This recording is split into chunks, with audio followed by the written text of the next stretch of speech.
முத்துநகை முழு நிலவே குத்து விளக்கே கொடி மலரே.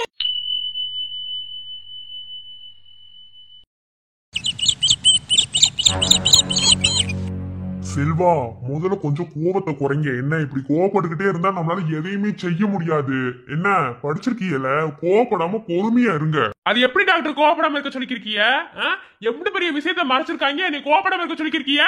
எம்பட்டு வருஷம் 6 வருஷமா அந்த வீட்டுக்காக எம்பட்டு சண்டை போட்டிருக்காங்க தெரியுமா? அதனால என் அப்பனையும் கொண்டுபிட்டு இப்ப நான் கொல்லவே இல்லைன்னு எப்படி தெனாவட்ட வெளியே வந்து மறுபடியும் உட்காந்துருக்கேன். இதெல்லாம் பார்த்துட்டு நான் சும்மா இருக்கணுமா? இப்பதான் எல்லா விஷயமும் தெரிய வருது. என் தாத்தா அந்த வீடை என் பேர்ல எழுதி வச்சிருக்காரு. என் பேர்ல தான் அந்த வீடு இருக்கு. என் தாத்தா அப்படித்தான் என் பேர்ல எழுதி வச்சுட்டு போயிருக்காரு. என்ன எம்பட்டு தைரியம் இருந்திருந்தா அவன் பொண்ணை எனக்கு கல்யாணம் பண்ணி வச்சு என் வாரிசு மூலமா அந்த வீட்டை வாங்கி போறான்னு நினைச்சிருக்காங்க. எதையுமே நடத்த விட மாட்டேன். என்ன செல்வா யாருன்னு இனிமேதான் பாப்பாங்க. என்ன நேத்து என்ன விவரம் அவங்களுக்கு?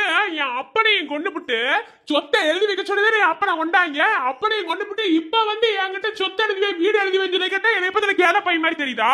எவனுக்கு எதுவும் கிடையாது. என்ன செய்வீங்களோ தெரியாது. இப்ப அவன் ஜெயிலுக்கு போகணும். என்ன சரி, புரியுது புரியுது, கோவப்படாதீங்க. அதுக்குதான் ஆதாரம் வேணும்னு சொன்னாங்கல்ல. ஆமா, அந்த ஆதாரம் கிடைக்காம தானே இப்ப பாடாப்பட்டு இருக்கேன். ஆதாரம் மட்டும் இருந்துச்சு, ஒரு நிமிஷம் அவன் தூக்கி உள்ள வச்சு போயிருந்தேன். தூக்கு தண்டனை வாங்கி கொடுப்பேன். என் அப்பனை கொண்டவனே உயிரோட இருக்கிறமா? சரி, பொறுமையா இருங்க. இப்ப என்ன உங்களுக்கு ஆதாரம் தானே வேணும்? நான் வச்சிருக்கேன் ஆதாரம். அதை கொண்டு போய் கொடுங்க போலீஸ் ஸ்டேஷன்ல. அப்புறம் அரெஸ்ட் பண்ணுவாங்க. அப்புறம் எவன் வந்து என்ன கேட்கறான்னு பாப்பான். ஆதாரம் வச்சிருக்கீங்களா? என்ன டாக்டர் சொல்றீங்க? ஆமா செல்வா, நான் ஆதாரம் வச்சிருக்கேன். என்ன எந்த போலீஸ் உங்ககிட்ட ஆதாரம் இருந்தாவே இவர் அரெஸ்ட் பண்ணி கூட்டிட்டு போய் விசாரிப்போட்டு சொன்னாங்களோ அவங்க கிட்ட கொண்டு போய் நான் கொடுக்குற ஆதாரத்தை கொடுங்க. அப்புறம் எப்படி அவங்க அரெஸ்ட் பண்ணாம இருக்காங்கன்னு நான் பாக்குறேன். என்ன டாக்டர் சொல்றீங்க? அக்கா என்ன? மாமா என்ன? கொஞ்ச நேரம் பொறுமையா இங்க பாருங்க செல்வா. உங்களுக்கு நான் அட்வைஸ் பண்ற அளவுக்கு அப்படி பெரிய ஆளாண்டு எனக்கு தெரியல. இருந்தாலும் சொல்லிக்கிறேன். என்ன எந்த விஷயத்தை நம்ம வேண்டா வெறுப்பா வெறுத்து ஒதுக்குறோமோ அந்த விஷயம் சில சமயங்கள நமக்கு நல்லதும் செய்யும் சொல்லுவாங்க. இப்போ உங்க வாழ்க்கையில் நடந்திருக்கிறது அதுதான். உங்களுக்கு ஆதாரம் தானே கேட்டுக்கிருந்தீங்க. உங்களோட ஆதாரம் உங்க மனைவிதே. அவளா? ஆமா செல்வா, அவங்கதே.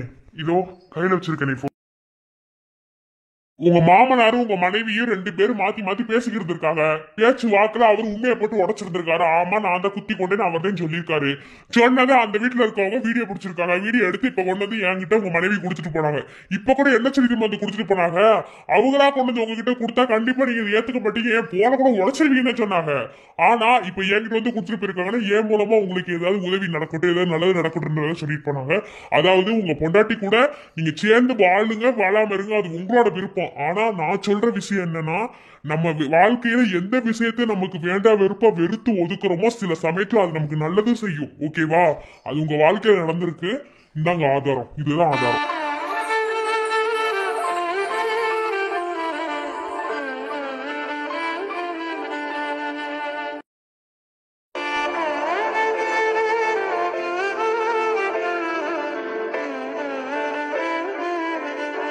உங்க சைட்ல இருந்து பார்த்தா உங்க கோபம் நியாயமானதுதான். ஏன்னா குழந்தைங்கிறது வாழ்க்கையில ரொம்ப ரொம்ப ஒரு அவசியமான விஷயம். அவங்க அத இல்லாம பண்ணும்போது உங்களுக்கு அது வேதனையா தான் இருக்கும். அதுக்காக எப்போதுமே எல்லாமே ஒரே மாதிரி இருக்கும்னு சொல்ல முடியாது. என்ன அதுக்கப்புறம் உங்களோடது. சரி, இந்தாங்க ஆதாரம் கிடைச்சிருச்சுல. இனி நீங்க என்ன வேணாலும் செய்யுங்க.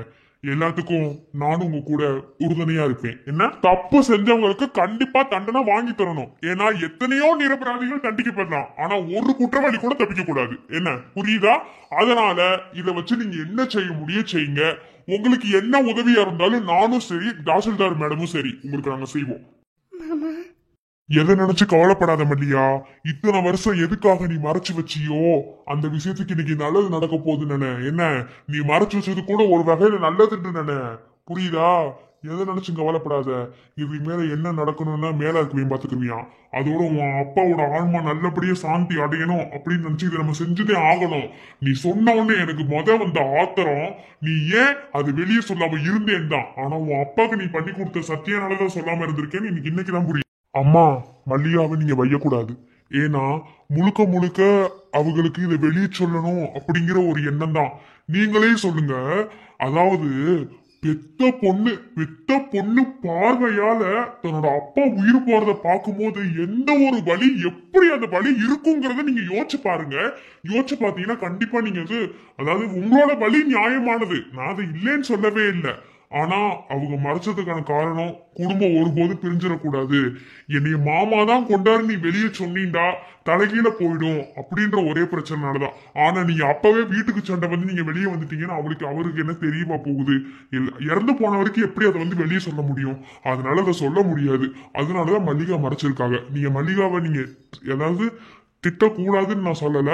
அவங்க பண்ணது என்ன பொறுத்தளவுல அந்த சமயத்துல நியாயமான விஷயம் தான் நான் சொல்லுவேன்.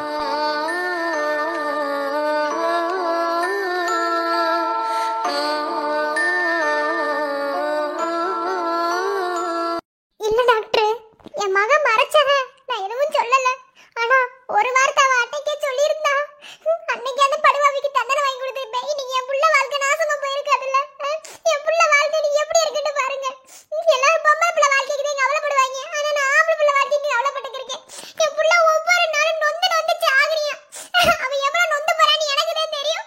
ஒரு வார்த்தை அவ அன்னைக்கே சொல்லியிருந்தா எல்லாத்தையும் கரெக்ட் பண்ணி அன்னைக்கே மாத்தி இருந்திருக்கலாம். இன்னைக்கு என் புள்ள வாழ்க்கை எப்படி போயிருந்திருக்காதுன்னு அந்த ஒரு ஆளுங்க பெத்தவளுக்கு தான் தெரியும். அன்பு ஒரு கொடிய நோயிட்டு சில சமயத்துல சில பேரை பார்க்கும்போது புரியட்டு சொல்லுவாங்க. என் புள்ள அப்படித்தான் இருக்கியா, அவன் வெளியே பார்க்கதே அப்படி இப்படி, ஆனா அவன் மனசுக்குள்ள எம்பிட்டு வேலை இருக்குன்னு பெத்தவன் எனக்கு தான் தெரியும். யாருக்குமே தெரியாது. அவன் மறைக்கிறியா. இப்ப அவன் கல்யாணமும் பண்ணிட்டு புள்ளையை இழந்துட்டு சேர்ந்து வாழ முடியாம விட்டு கொடுக்க முடியாம நொந்து நொந்து சாகுறியா டாக்டர். அந்த ஒரு வருத்தம் தான், வேற ஒண்ணும் இல்ல.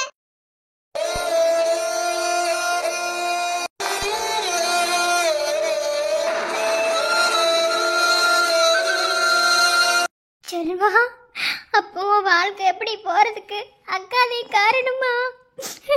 என்ன மன்னிச்சிருடா செல்வா. அப்பா என்கிட்ட சத்திய வாங்கினாலதே நான் வெளியே சொல்லாம இருந்தேன். எனக்கு தெரியாதுடா அவன் இப்படி ஒரு எண்ணத்தை வச்சுட்டு வீட்டுக்குள்ள வந்திருப்பான்னு. என்ன மன்னிச்சிரு.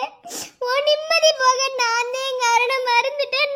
ஐயோ அக்கா, அவ போனதுக்கு உங்களுக்கு என்ன சம்பந்தம்? நீங்க என்ன பண்ணுவீங்க? அப்படிலாம் ஒண்ணும் கிடையாது. என்ன இப்ப நீங்க இதை சொல்லியிருந்தாலும் சரி சொல்லிருந்தாலும் சரி, இவ தலையில நான் தான் தாலி கட்டணும்னு எழுதியிருக்கு. அதுக்கு மேல நான் என்ன பண்ண முடியும்? அவ இப்படிதான் தாலி கட்டணும், அவ கூட நான் சேர்ந்து வாழணும், அவ என் பிள்ளைய கொல்லணும். இப்போ இல்லக்கா, பழச பேச வேணாம், வாங்கக்கா. முதல்ல போலீஸ் ஸ்டேஷன் போகணும்.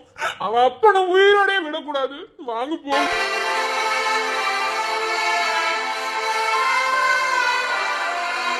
செல்வா ப்ளீஸ், பழசெதையும் நினைக்காத, ஓகேவா? வா, அடுத்தடுத்து வேலைகளை பார்ப்போம். எல்லாமே ஒரு நாள் மாறும், ஓகேவா? எல்லா பிரச்சனைக்குமே சொல்யூஷன் ஒன்று கிடைக்கும். எதை நினச்சி கவலைப்படாமல் அடுத்தடுத்துன்னு வாழ்க்கையில் போய்கிட்டே இருக்கணும், புரியுதா? இப்போ நமக்கு ஒரு ஆதாரம் கிடைச்சிருக்கு, இதை வச்சு நம்ம என்ன செய்ய முடியுமோ அதை செய்வோம். வா. சரி வெண்ணிலா.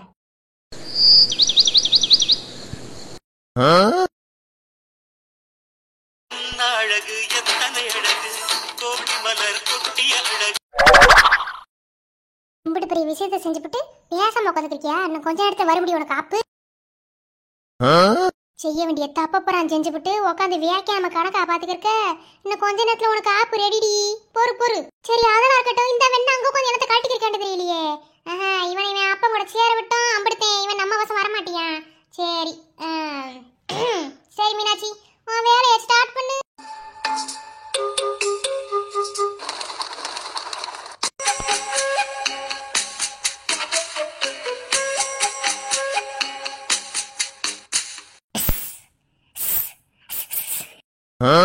சிவனாடி தானே உட்காந்துருக்காரு. எதா பிரமையா கீருக்கு பையன் சொல்றது சரினே. இப்படிலாம் இருந்தா உனக்கு எப்படா மகராத்திரி நடக்கும்? சரி,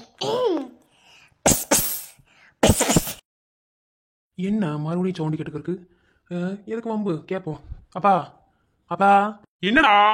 ஒண்ணு இல்லப்பா, எனக்கு இஸ்கு இஸ்கு அப்படின்னு கேக்குதுப்பா. உனக்கு கேக்குதா?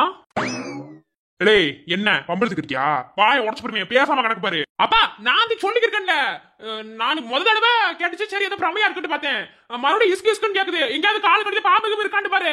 உன் பாட்டில் உட்காந்துக்கிறது என்ன கடிச்சு பிடிச்சா அப்படி எனக்கு முதல் கூட நடக்கல வச்சுட்டு போயிருவேன். இலே என்ன என்ன என்ன அப்ப இங்க என்ன நடந்துருக்கு நீங்க கவனிக்கவே இல்ல.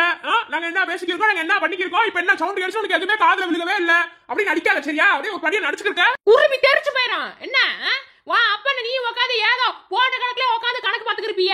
அந்த வெண்ணைக்கு நான் எதுக்கு உட்காந்து கவனிச்சுக்கணும்? ஏதோ இஸ்கு புஸ்குன்னு கிடக்குறீங்க, அதுக்கு தான் கேட்டேன். இப்ப உனக்கு கேடுச்சா? இந்த ஆள்கிட்ட கேட்ட கேட்கலன்னு சொல்லியிருக்காரு. விட்டா மூஞ்சி அடிச்சு பல்ல பேத்து போடுவேன்னு சொல்லியிருக்காரு. பாரு பாம்பு இருக்காண்டு பாரு. அப்புறம் கொத்தி பிடிச்சிட்டு அப்படியே பாத்துக்க நல்லா இருக்காது. கீழே ஏதாவது இருக்காண்டு பாரு, நான் கணக்கு பாக்குறேன்.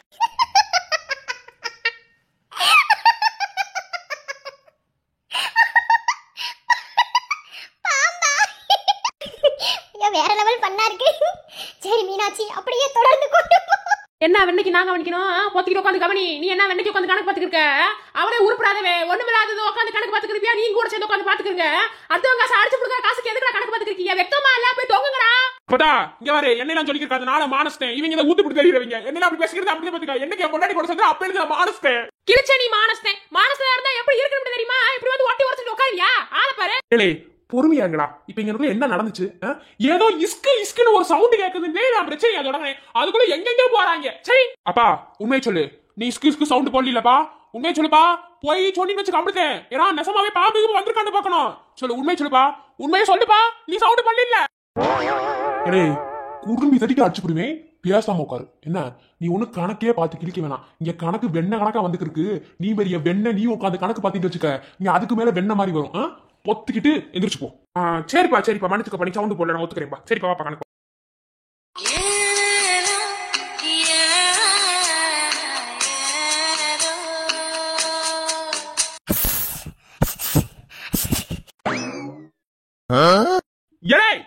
அப்பா எனக்கு மேல சந்தேகமா இருக்கு. சொல்லுப்பா. இதெல்லாம் சவுண்ட் போட்ட?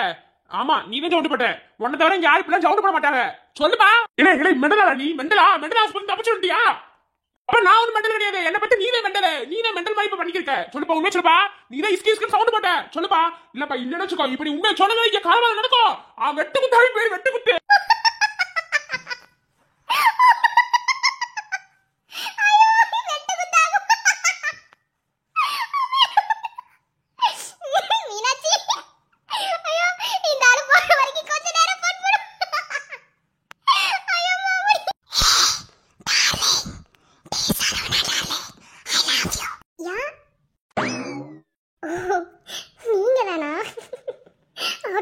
அப்பா நீ ரொம்ப வரம்பு மீறி பண்ணிக்கிருக்க. ஒரு மாதிரி இஸ்குங்கிற. அப்புறம் ஐ லவ் யூ சொல்லிக்கிருக்க. டார்லிங்னு சொல்ற. இதான் என் பொண்டாட்டி தான் சொல்லிக்கிருப்பா. இங்க யார் பாத்துறா? தப்புப்பா, ரொம்ப தப்புப்பா. இதெல்லாம் போய் உன் பொண்டாட்டி சொல்ற வேலையை பாருப்பா. எதுக்குமே என்னை பார்த்து சொல்லிக்கிருக்க? என்னை பார்த்து எனக்கு ஐ லவ் யூ சொல்ற மாதிரி இருக்கு. நீ கணக்கே பார்க்க வேணாமடா. பொத்திக்கிட்டு எந்திரிச்சு போடா. மனுஷன் உயிரை வாங்காம போடா.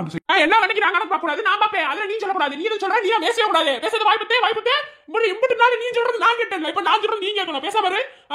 சும்மா இருக்கணும். இஸ்கு கூப்பிடுறது, ஐ லவ் யூங்கிறது, டார்லிங் சொல்றது நல்லா இருக்கு. நல்ல குடும்பமா இருந்தா ஊத்து பிடிச்சிருக்க குடும்பம் பொண்டாட்டி சொல்றது சரியில்லை. உங்க ரெண்டு பேருக்கு என்னதான் பிரச்சனை? என்னமோ புருஷ பொண்டாட்டி மாதிரி சண்டை போட்டுக்கிறியா?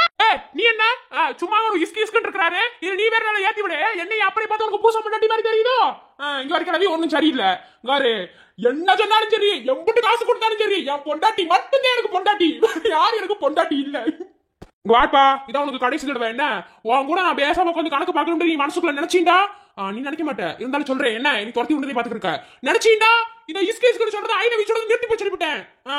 ஆமா நான் வந்து ஒரு கன்னி பையன். என் பொண்டாட்டிக்கு மட்டும்தான் நான் புருஷன். வேற யாருக்கும் இல்ல. தெரிஞ்சுக்கோ.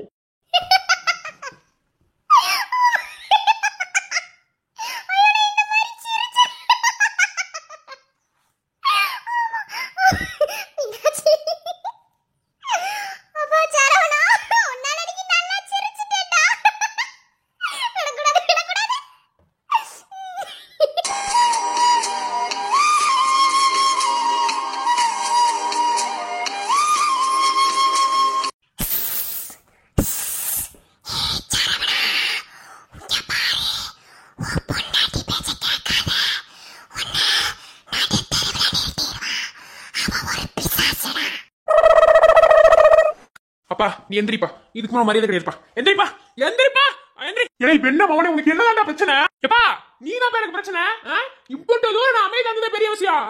என் பொண்டாட்டிய பார்த்து என்ன ஒரு வார்த்தை சொல்ற? என் பொண்டாட்டி நான் நம்மள நடுத்தர நிறுத்தி விட்டுருவாளா? என் பொண்டாட்டிய பார்த்து உனக்கு எப்படி தெரியுது? என் பொண்டாட்டிய பாக்குறதுக்கு உனக்கு பேய் மாதிரி தெரியுதா? என் பொண்டாட்டி அழகு காத்துசிக்கு நீ வருவியா? நீ பேசவே கூடாது என் பொண்டாட்டி அழக பத்தி. நீ என்ன வண்டி பேசுற? பேசக்கூடாது. என்ன பண்ணணுமே என் பொண்டாட்டி பத்தி நீ பேசவே கூடாது, புரியுதா? ஏய் நான் ஒண்ணுமே சொல்லலடா. இங்க பாரு, ஏதாவது பேசணும் அப்படித்தான்டா. டேய் நான் ஒண்ணுமே பேசவே இல்லடா. ஏன் அப்படி சாவடிக்கிற நீ?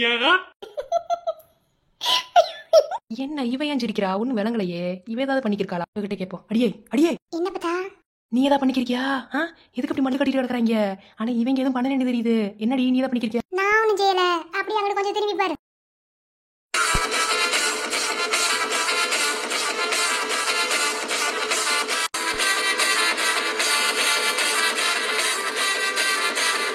அட ஏன் பேதி பண்ற வேலை தானா? சரிதே அவ அப்படிக்கிறது வேணுந்தே. நீ கலக்குதா என் வயிறு புள்ள.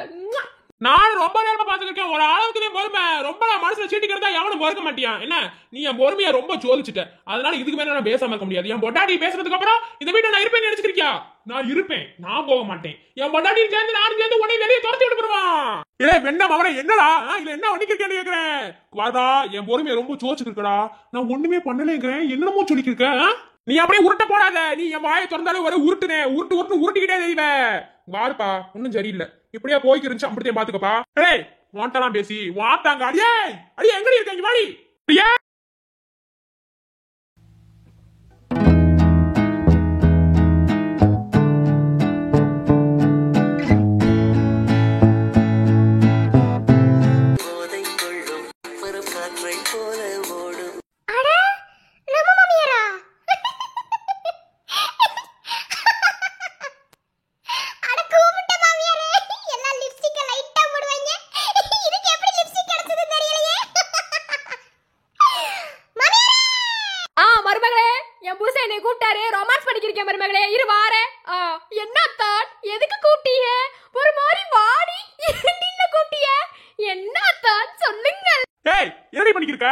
ரொமான்ஸ் கேட்கல. ரொமான்ஸ் மூஞ்சியா ஆளும் முகரை பாரு. என்ன வாயில சாணி அப்படி வந்திருக்க? பேங்கிட்டு அத்தான் அதன் பெயர் சாணி இல்ல அத்தான், லிப்புச்சிட்டிக்கு.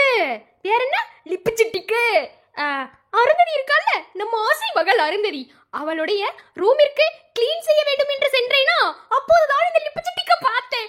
பார்த்தவுடன் இதை எங்கு பூசுவார்கள் என்று எனக்கு தெரியாது.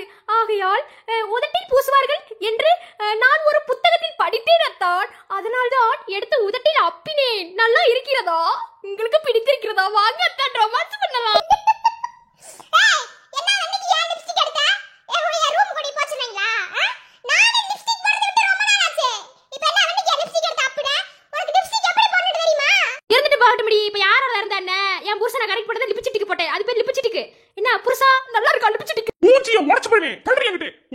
சாணியடி அப்பிட்டு வந்த மாதிரி.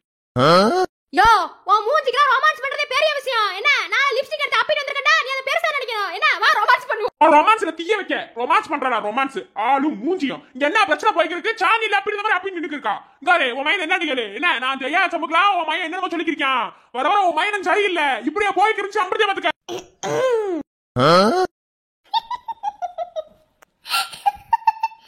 மாமியாரே என்னது இது கோலம்? ஒண்ணு இல்ல மருமகளே, அருந்ததி ரூமுக்கு போனா அங்க இந்த ஏதோ ஒரு நீட்டுக்கு இருந்துச்சு. அது உதட்டுல போடுவாங்கன்னு எதையே பார்த்தேன். அதையும் சும்மா அப்பிட்டு வந்தேன். என்னமோ அந்த ஆளு ஓவரா பேசிக்கிருக்காரு. நல்லா இல்லையா? ஐயோ மாமியாரே, உங்களுக்கு யாராவது அழகுன்னு சொல்லுவாங்களா? என் மாமியார் அழகுக்கு யாராவது ஈடாவாங்களா? அதான் நிக்கிறானே அவன் கூட ஈடாக மாட்டான். அதனால நீங்க அழகுதான் மாமியாரே, சும்மா தேவதை. அவள் ஒரு தேவதை. என்ன மாமனாரே, சவுண்ட் எல்லாம் ஒரு தினுசாத்தே இருக்கு. ஏய் நான் உன்கிட்ட ஒண்ணும் பேசல. உன் வேலையை மட்டும் பாரு. என்ன புருஷன் வச்சிருக்க? என்ன மெண்டல் மாதிரி பண்ணிக்கிறியா? மீனாட்சி என்னட்டு ஏழு மீனாட்சி? நான் மெண்டலா? அந்த ஆளு என்னைய பார்த்து ஐ லவ் யூங்கற மீனாட்சி. ஒண்ணு தவிர வேற யாராவது அப்படி ஒரு வார்த்தை சொல்லிருக்காங்களா? அதான் பாரு. என்ன மாமனாரே, எதுக்கு என் புருஷனை பார்த்து ஐ லவ் யூ சொன்னீங்க? ஏன் டா நிக்கறாங்கல்ல சாணி மாதிரி அப்பிட்டு வந்திருக்காங்கல, அவளை பார்த்து ஐ லவ் யூ சொல்ல வேண்டியதானே? ஏன் என் புருஷனை பார்த்து நீங்க ஐ லவ் யூ சொல்லணுமா? அதே கேளு. அப்புறம் அது பண்ணி கிடையாது. இஸ்கி இஸ்கி சவுண்ட் போட்டு கூப்பிடுறாரு. இதெல்லாம் நல்லா இருக்கு. இதெல்லாம் அப்பா செய்யற வேலையா? என்னடி கேளு மீனாட்சி. இத நீ தான் கேட்கணும். அதே பாரு இருச்சவன கேப்பா. என் புருஷனுக்கு ஒரு பிரச்சனைனா அவ பொண்டாட்டி இருக்கு, நான் கேக்குறத வேற இருக்கேப்பா. என்ன சொல்லுங்க மாமனாரே, என்னது இது? மாமியாரே என்னன்னு கேட்க மாட்டீங்களா? பாருங்க உங்க புருஷன் என் புருஷனை பார்த்து ஐ லவ் யூ சொல்றாரு. இது நல்லா இல்ல. அந்த ஆளு ஒரு மெண்டல் மருமகளே. அதனால அப்படிதான் கூப்பிட்டுக்கிருப்பியா. அதனால நினைச்சு கவலைப்படாத மருமகளே. நான் ரொம்ப அழகா இருக்கேன்னு சொன்னீல. உனக்கு பால் பாயாசம் வேணுமா இல்ல கார பாயாசம் வேணுமா? ஐயோ பாயாசமா? வேணாம் மாமியாரே, நீங்க பாயாசத்தை பாயசம் மாதிரில பண்ணி தருவிய? வேணாம் மாமியாரே, நீங்க பாயாசம் கிண்டி தரவான்னு கேட்டிய பாத்தீங்களா? அது நல்லா உள்ள போகுது மாமியாரே. அப்படியே எனக்கு அப்படியே இனிப்பு சட்டை மாதிரி இருக்கு மாமியாரே. வேண்டாம், போதும். அப்புறம் மாமனாரே, நீங்க இப்ப மாமியார் வீட்டுக்கு போறீங்கன்னு கேள்விப்பட்டனே, நியூஸ்ல சொல்லிட்டு இருந்தாங்க. சரி, வாழ்த்துக்கள் மாமனாரே. டேய் முத்துவேலே,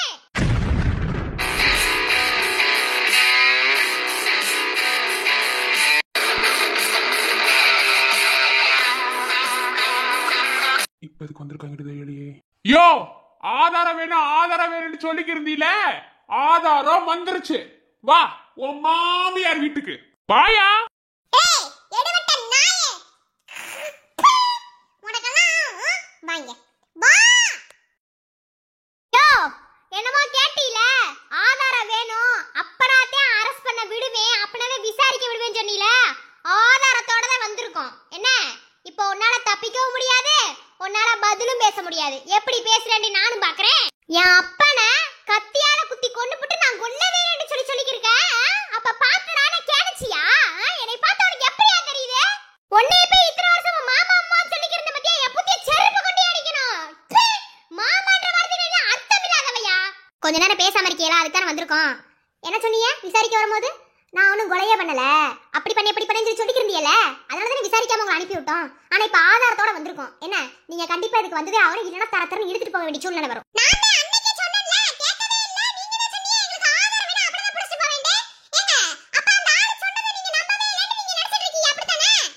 அதுக்காக இல்லம்மா, எந்த ஒரு விஷயத்தையும் எடுத்தோம் கவுத்தோன்னு செய்ய முடியாது. என்ன இப்போ ஒரு தகுந்த ஆதாரம் வந்துச்சு இல்லையா? இனி இதை வச்சு நாங்க ஆக்ஷன் எடுப்போம். மிஸ்டர் முத்துவேலு, இனிமே உங்களுக்கு இந்த வீட்ல இடம் கிடையாது.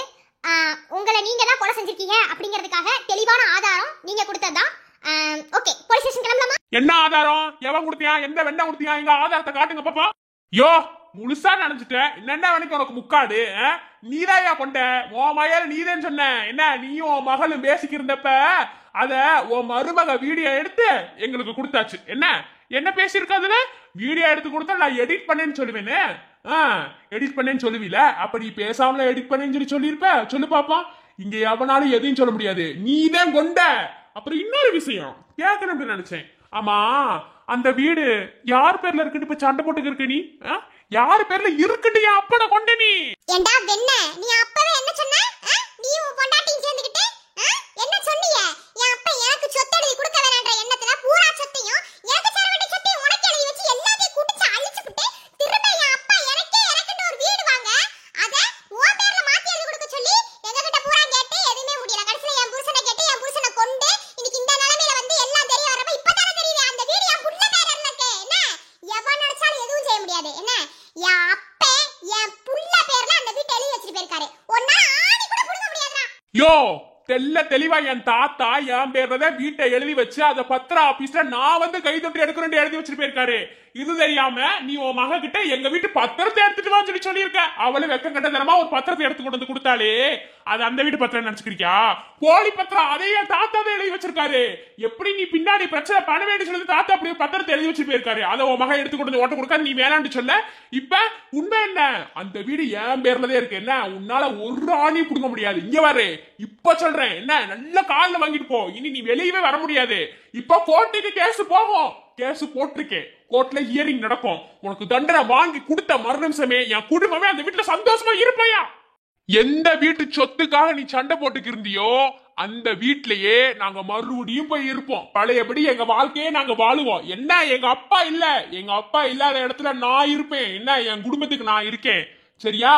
வாய பொத்திக்கிட்டு கிளம்பு. இனி காலம் முழுசு உனக்கு ஜெயிலு தான். கண்டிப்பா தண்டனை வாங்கி தருவேன். கேஸ் போட்டிருக்கேன். இன்னையில இருந்து ஒரு வாரம் எத்தனை வாய்தா வரட்டும் அத்தனை வாய்தாக்கும் நான் ஹியரிங் நடத்துவேன். கேஸ் போகும். முடிஞ்சத பாப்போம். கேவலம் சொத்துக்காக ஒரு உயிரை கொல்ற அளவுக்கு நீ அம்புட்டு மோசமானவா இருந்தபோது நான் ஏன் இது வெளிய சொல்ல உனக்கு தண்டனை வாங்கி கொடுக்க கூடாது? கொடுப்பேன். நீ தண்டனை அனுபவிச்சே ஆகணும். என் அப்பாவை கொண்டில ஒரு உயிர் போச்சுல, என் அப்பனை என் மடியில உயிர் போற நிலைமைக்கு கொண்டு வந்தவன் நீதே. உன்னைய ஜெயில போட்டு வறுத்தெடுக்கல பாரு என்ன நடக்குதுன்னு மட்டும் பாரு. அரெஸ்ட் பண்ணுங்க மேடம். இந்த ஆள்னால என் வாழ்க்கையே போச்சு. முதல்ல நான் அரெஸ்ட் பண்ணி கூட்டிட்டு போங்க. அதான் ஆதாரம் கிடைச்சிருச்சுல. உயிரோட வேல்யூல உங்களுக்கு தெரியலன்னு நினைக்கிறேன். இல்ல, அதாவது ஒன்னு சொல்றேன், நல்லா கேட்டுக்கோங்க. என்ன நீங்க நினைச்சுக்கிருக்கீங்க நம்ம வாழ்நாள் முழுசு நமக்கு சொத்துவே எல்லாமே அப்படின்ட்டு. கிடையவே கிடையாது. அதாவது ஒரு மனுஷனுக்கு பணம் வரும் போகும் எல்லாமே இருக்கத்தையும் செய்யும் என்ன வாழ்க்கையில. ஆனா உசுறு போறப்போ உங்க கையில எதுவுமே கொடுத்து விட மாட்டாங்க. இப்போ வாழ்க்கையே அப்படித்தானங்க, ஏற்ற இறக்கமா தானே இருக்கு. இதுல வாரத நம்ம அனுபவிக்கணும், போறத போண்டு விட்டுறணும். அதை விட்டுப்புட்டு கேவல சொத்துக்காக எங்க அந்த குடும்பத்துல உள்ளவங்க உங்களுக்கு என்னங்க பாவம் பண்ணாங்க? நல்லா இருந்த குடும்பத்துல இப்படி ஒரு இதை பார்த்து விட்டீங்களே, நீங்க எல்லாம் நல்லா இருப்பீங்களா? சொல்லி ஒன்னும் ஆக போறது கிடையாது. மேடம் அரெஸ்ட் பண்ணுங்க. உங்களுக்கு தேவை ஆதாரம், அதை நாங்க கொடுத்துட்டோம். அரெஸ்ட் பண்ணுங்க. கான்ஸ்டபிள்ஸ் அவர் கையில விலங்கு போடுங்க, அரெஸ்ட் பண்ணுங்க. ஒரு நிமிஷம் இருங்க. இது வரைக்கும் இந்த உண்மையை நான் யார்கிட்டயுமே சொல்லல. ஏன்னா என் புருஷனுக்கு நான் பண்ணி கொடுத்த சத்தி அப்படி. பேரண்டி, நியாயப்படி பார்த்தா அந்த வீடு உனக்கு தெரிஞ்சிடணும் என்ன. உன் தாத்தாதே அந்த உயில் எழுதி பத்திர ஆபீஸ்ல வைக்க சொன்னாரு. நாங்கதான் பத்திர ஆபீஸ்ல வச்சோம். நீ கைத்துட்டு எடுத்து இப்படி ஒரு நிலைமைக்கு வரணும்னு சொல்லிதேன் நானும் உன் தாத்தாவும் செஞ்சு வச்சது என்ன. இந்த உண்மையை நீ வெளியே சொல்லக்கூடாது சொன்னாரு. இவன் எதுக்கு நீங்க கூட்டிட்டு வந்தாடு தெரியுமா? யாராவது இது வரைக்கும் கேட்டீங்களா? ஏமா பேச்சு இத்தனை வருஷ காலமா என்கிட்ட பேசாம இருக்கீங்க, கொஞ்சம் திரும்ப. அன்னைக்கு அந்த வீட்டை விட்டு நீங்க போறப்ப நான் என்ன சொன்னேன்? என்னையும் கூட்டிட்டு போங்கன்னு சொன்னீங்கல்ல. ஆனா இவன் எதுக்கு நீங்க கூட்டிட்டு வந்து வச்சிருக்காடு தெரியுமா? அந்த வீட்டு சொத்து உன் பேர்லயும் என் பேர்ல இருக்குன்றதே அவன் நினைச்சிருக்கான் என்ன. என் புருஷன் அப்படித்தான் சொல்லி வச்சாரு என்ன. நீ கையெழுத்து போட்டு நான் கையெழுத்து போட்டா மட்டும்தான் அந்த சொத்து செல்லுபடியாகும், அந்த வீட்டு யார் பேருக்கா மாத்த முடியும் சொல்லிருந்தாரு. அதனாலதான் அந்த எண்ணத்தை இவன் மனசுல வச்சுட்டு அன்னை அவன் இந்த வீட்டுக்கு என்னைய கூட்டிட்டு வந்திருக்கான். ஆனா உண்மை அது கிடையாது. செல்வா கையெழுத்து போட்டா மட்டும்தான் அந்த வீடு செல்லுபடியாகும், அதை யாருனாலையும் மாத்த முடியாது. இப்ப சொல்றேன் செல்வா, பேச்சு எல்லாத்துக்குமே சொல்லிக்கிறேன். மல்லிகா உனக்குண்டே அந்த வீடு உங்களுக்கு சொந்தமானது, செல்வா பேர்ல இருக்கு. அந்த வீட்டு வாரிசான செல்வாக்கு தான் இந்த சொத்து சேரும், வேற எவனுக்கும் சேராது. எந்த கொண்டாலும் எதையும் கழட்டவும் முடியாது. இதுதான் உண்மை, இதுதான் நடக்கும். இப்ப தாராளமா அரெஸ்ட் பண்ணி கூட்டிட்டு போங்க, யார் எதுவும் கேட்க மாட்டோம். மேடம் வேணாம் மேடம், என் புருஷனை விட்டுருங்க. மூஞ்சியை பாரு, உன்னாலவே இப்படி குடும்பமே செதஞ்சு நிக்குது. நீ ஒரு பொம்பளையா? அன்னைக்கே நீ உருப்படியா இருந்திருந்தா இன்னைக்கு இந்த அளவுக்கு வந்திருக்குமா? என் தம்பி யாரே நல்லாவே இருந்தியா? என்ன எல்லாத்தையும் விஷத்தை ஊட்டி படுத்தவ நீதாண்டி. பாரு இன்னைக்கு பாரு எப்படி ஆச்சுன்னு. இனி யாராலும் எதையும் மாத்த முடியாது, இதுவே உண்மை. என் புருஷனை கொண்டது உன் புருஷன், அவன் ஜெயிலுக்கு போயிதே ஆகணும் என்ன. போன உசுரை என் புருஷன் போன உசுரை திருப்பி கொண்டு வர முடியுமா? எவனால முடியாது, இதே நடக்கும்.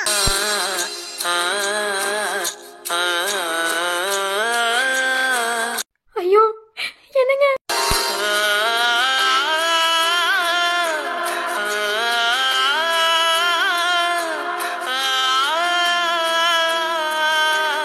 மேடம் வேணாம் மேடம். அத்தை வேணாட்டு சொல்லுங்க அத்தை. நான் என்ன பண்ணிக்க சொல்லணும்? சொல்ல முடியாது. மருமகளே நீ அதை சொல்லு மருமகளே. அத்தை என்ன மன்னிச்சிருங்க அத்தை. இந்த விஷயத்துல என்னால தலையிட முடியாது. இது எனக்கு சம்பந்தப்பட்ட விஷயமும் கிடையாது.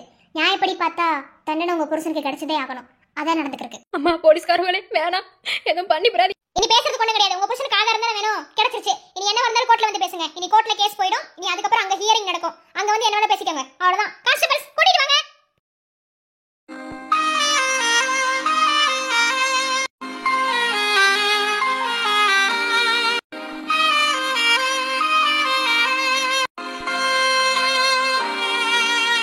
சரியான நேரத்துக்கு ஆதாரத்தை கொண்டு வந்து கொடுத்ததுக்கு தேங்க்ஸ். நமக்குள்ள அதெல்லாம் எதுக்கு மாமா? நியாயம் கிடைக்கணும், மாமாக்கு நியாயம் கிடைக்கணும்னு இப்படி செஞ்சு. ஏதாவது நல்லது நடந்தா போதும் மாமா, வேற எதுவும் கேட்கல. நிலாவானோட வெத்தலையும் வாயோட என்னுலகம் உன்னோடு என்று இருந்தேனே. அம்மாடி என்ன சொல்ல, அம்மாடி என்ன சொல்ல, அன்பால வந்த தொல்ல உன் மேல தப்பே இல்ல இல்ல.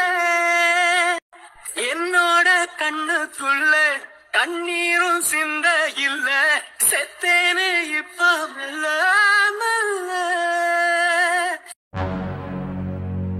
இப்ப எல்லாமே ஓகேதே. இப்ப இந்த ஆளை ஜெயில கூட்டி போய் விசாரிக்க ஆரம்பிச்சிருவாங்க. ஆனா நம்ம கரெக்டா இங்க வாதாடுறதுக்கு நமக்கு ஒரு அட்வொகேட் வேணும்ல. எல்லாம் சரிதே. ஆமா செல்வா சொல்றதையும் சரி. சரியான வக்கீல் நமக்கு தேவைப்படும்ல, வக்கீல் வேணும்ல. அதைத்தான் மாமா நானும் யோசிச்சுக்கிருக்கேன். என்ன பண்றதுன்னே தெரியல. அதை பத்தி யாரும் கவலைப்பட வேணாம். இப்படி ஒரு பிரச்சனை எப்போ தொடங்குச்சோ அப்பவே நான் வக்கீலுக்கு ஏற்பாடு பண்ணிட்டேன். ஏன்னா எனக்கு நம்பிக்கை இருந்துச்சு, மல்லிகா உங்களோட அப்பாவை கொண்டது அவராத்தான் இருப்பாருன்னு நல்லாவே தெரிஞ்சுது என்ன. அதனால நான் வந்து வக்கீலுக்கு ஏற்பாடு பண்ணிட்டேன். அவங்க வந்துருக்காங்க, இன்னும் கொஞ்ச நேரத்துல வந்துருவாங்க. ஏன் கூட படிச்சவங்க தான் அவங்க, ரொம்ப பெரிய வக்கீல் தான், வந்துகிட்டே இருக்காங்க. அப்படித்தேன். இனி எதை நினைச்சு யாரும் கவலைப்பட வேணாம். தாராளமா அந்த ஆளுக்கு நம்ம தண்டனை வாங்கி கொடுத்துடலாம். செல்வா நீங்க ஆசைப்பட்ட மாதிரி உங்க வீட்டுல நீங்க சந்தோஷமான வாழ்க்கையை நீங்க வாழலாம். ஓகேவா? எத்தனை வயதா வந்தாலும் சரி ஒரு வாயால கூட நம்ம அவங்கள ஜெயிக்க விடக்கூடாது. எதிர்த்தரப்பு வக்கீல் என்ன சொன்னாலும் சரி, நம்ம சரியான வக்கீல உள்ள இறக்கிட்டா போதும். அவ்வளவுதான். டாக்டர் சொன்ன மாதிரி அமைதியா இருங்க மல்லியா. நீங்க 6 வருஷம் மறைச்சு வச்சதுக்கு இன்னைக்கு ஒரு விடிவு காலம் பிறக்க போதுங்கன்னு நினைச்சுக்கோங்க. ஏன்னா வக்கீல் வரப்போறவங்க அப்படிப்பட்டவங்க. கண்டிப்பா இந்த கேஸை நமக்கு சாதகமா தான் அவங்க திருப்புவாங்க.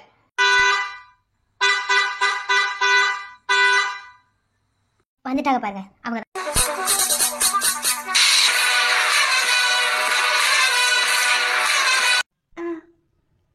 இது